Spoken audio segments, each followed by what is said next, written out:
Hello Gemini, Sun, Moon Rising, and Venus Signs. Kamusta kayo?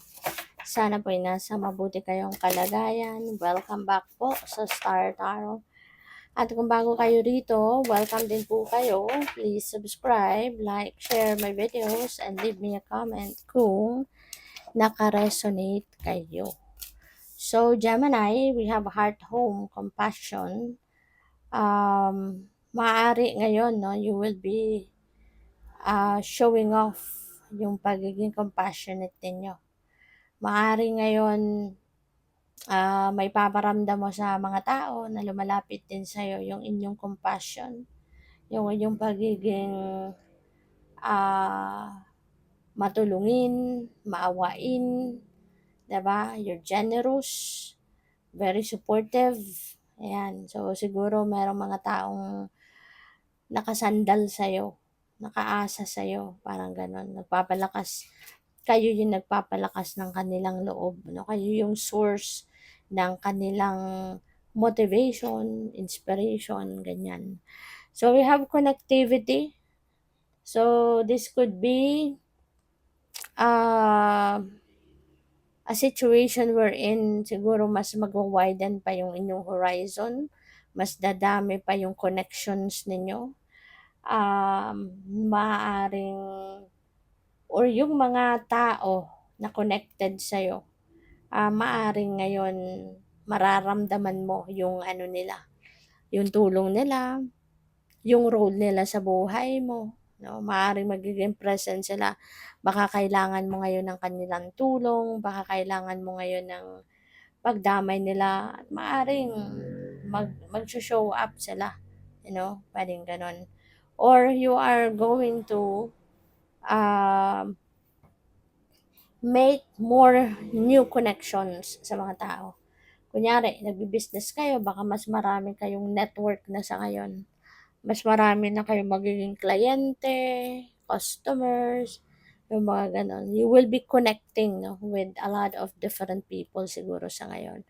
Kung naka-social media kayo, may platforms kayo na maybe kayo, influencer, or ang tawag dyan, content creator, ganyan. So, siguro, you are going to connect, di ba, with more people sa ngayon. Kaya, maaaring dadami din yung subscribers, followers, ganyan.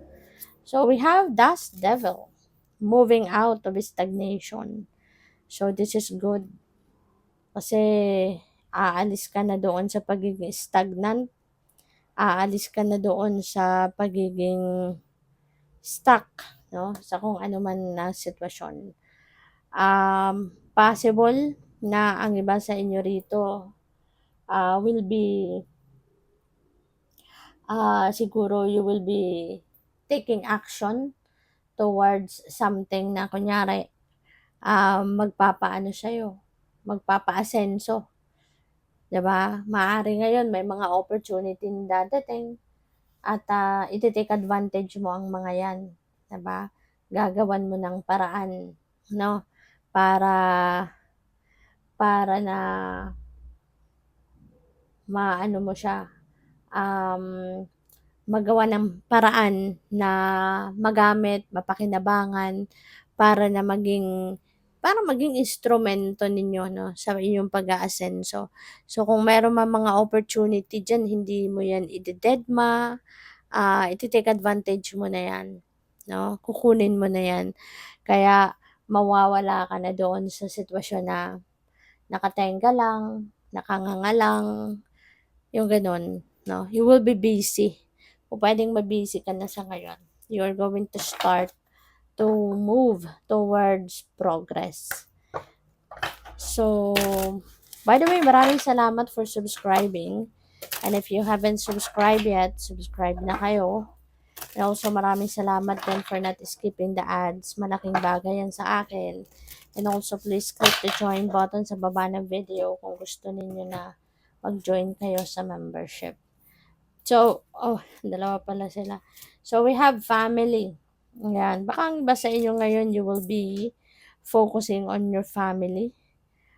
Baka dati medyo busy kayo kaya hindi ninyo nabibigyan ng quality time ang inyong pamilya. So, siguro ngayon you will be, with your family. You will be spending more time 'no, kasama ang inyong pamilya. Pupuwede rin ang iba sa inyo sa ngayon baka bubuo kayo ng pamilya. Baka magsisimula na kayong mag-anak, magkaroon ng anak, 'di ba? Puwedeng gano'n. Um, Possible din ano na ang iba sa inyo dito um, baka merong ano, yung pagtitipon, reunion, gano'n. Baka may family reunion, gano'n din ang ganap diyan. Or, someone is going to travel home. Baka malayo kayo sa inyong pamilya. Baka nagtatrabaho kayo abroad, ganyan. Tapos ngayon, finally, baka finished contract na, or baka nakapag-ipon ka na, kaya po pwedeng uwi ka na for good, no? And you will be with your family na for good. So, we have the explorer. Ayan. So, parang handa ka ng mag-adventure. Maaaring may travel na magaganap for some of you. Yung travel na yan, pwedeng adventure nga, no? Pwedeng handa ka ng mag-explore ng mga bagong lugar, bagong situation, ganyan. Yeah, so maaari 'no na ano na kayo, handa na rin kayong sumubok ng mga bagong sitwasyon.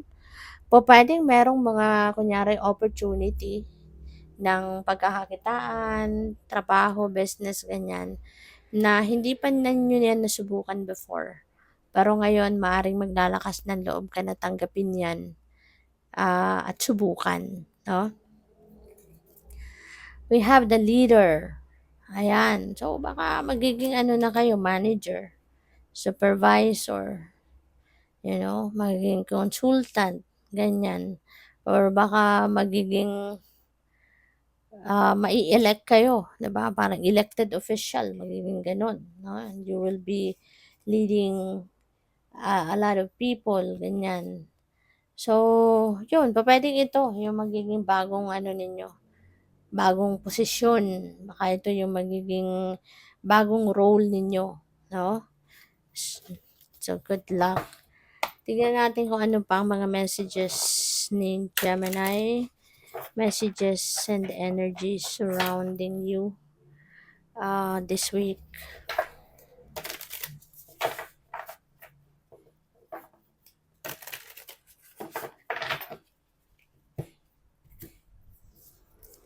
So, we have 5 of Earth. Ayan. So, ang iba sa inyo may need some assistance. Kailangan mo ng tulong. Pero, yeah, tama yan. Kasi parang merong nagbubukas ng pinto. So, maybe you are going to ask for help from other people. No? So, which is good. Mabuti yan, maganda yan. Kasi, kung alam mo din naman na merong makakatulong sa'yo, then why not, diba? So, yun, maybe you are going to knock on someone's door to ask for help. So, that is really good. Kaya, wag na kayong mag-alala. Wag kayong wag kayong mahiya na humingi ng tulong, wag kayong matakot na humingi ng tulong. Kasi remember na lahat din tayo, we are all entitled for help. Lahat tayo at some point sa buhay natin talagang dadating ang pagkakataon na tayo ay mangangailangan talaga ng tulong ng iba, 'di ba? Kaya, ayun, tama 'yan. Ask for help from other people. So we have 4 of Fire. So maganda 'to. Merong celebration na paparating. Meron kayong mga siguro, meron kayong accomplishments or achievements. Pupuwedeng related sa trabaho, sa career, ganyan. So, you will also be prosperous and abundant, no? Sa ngayon, Gemini. Kaya po pwedeng yan din ang isang dahilan kung bakit kayo magse-celebrate, 'di ba? So, that could be something na ano ninyo, ipagsasaya. Maaari din na ngayon mararamdaman na ninyo yung contentment, magiging masaya na kayo kung ano ang meron kayo ngayon, 'di ba? Maaaring ano na, puno na yung puso mo ng pasasalamat, kaya contented ka na. So, what else? We have renewal. Ayan, this is the time na kailangan ninyo na pagnilay-nilayan ang mga nangyayari sa buhay ninyo. This could be the perfect time for you to do some kind of reflection, contemplation, introspection, i-evaluate ninyo yung sarili ninyo, ano yung mga nagawa na ninyo, what you have done already in the past, ano yung mga naging resulta nito, anong epekto nito, meron ka pa bang gustong gawin, ano pa ba ang kulang. So, this is the time that you need to assess kung nasaan na kayo sa buhay ninyo sa ngayon. Okay? So, good luck. Thank you for watching Love and Light. Namaste.